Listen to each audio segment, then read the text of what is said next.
মেডিকেলের পিছর ওটার তো অটোতে উঠছি জামু গির্জা মহল্লা, কারণ গির্জা মহল্লাই বরিশালের মনে করেন মোবাইলের অ্যাক্সেসরিজগুলো ব্যাগ পাওয়া যায়। তা আমার মোবাইলের সামনের গ্লাসটা আর ব্যাক কাভারটা গেছে ভাঙ্গে, অনেক দিন যাবত ইয়া ভালো লাগে। এবারে আয়া পড়ছি গির্জা মহল্লা, আয়া একটা দোকানে পাইছি। দোকানদার আমার লগে ফাইজলামি শুরু করছে, বেটা 250 টাকা দাম চাই, আমি কি 50 টাকা দিবেন? এবার বেটা আমার লে ভাই আপনি কি আমার লগে ফাইজলামি করেন? দূর মিয়া, আপনার লগে ফাইজলামি করার আমার সময় আছে? আপনি 100 টাকা দিব, বরাবর দিলে দেন, না দিলেন নাই। এবারে দিছে বেটায়।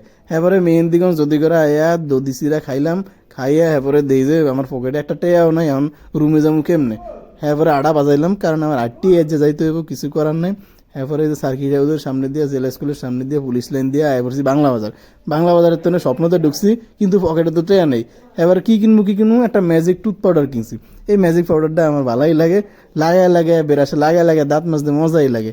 এবার আয় পড়ছি বাংলা বাজার কাঁচা বাজারে, টমেটো কিনলাম, শশা কিনলাম। আমি শশাটি বাচ্চা লইছি। বেটারে কইছি মাপ দেন, বেশি হয়ে গেছে। বেটা কমানোর সঙ্গে দূর মেয়ে কমায় না, যা হয়েছে এই আপনার মাপ দিয়ে দেন। তারপরে লেবু লইলাম। এবারে আয় পড়ছি 1 নং boys hostel Shere Bangla medical college Barishal, 403 number room. এ নেই মনে করেন যে আমি থাইকে পড়ালেখা করি আর কি। তাই যে আমার বোলা জেলার বাসার ব্লগটা কেমন লাগছে আপনারা ব্যাকিং একটু জানেন। আসসালামু আলাইকুম।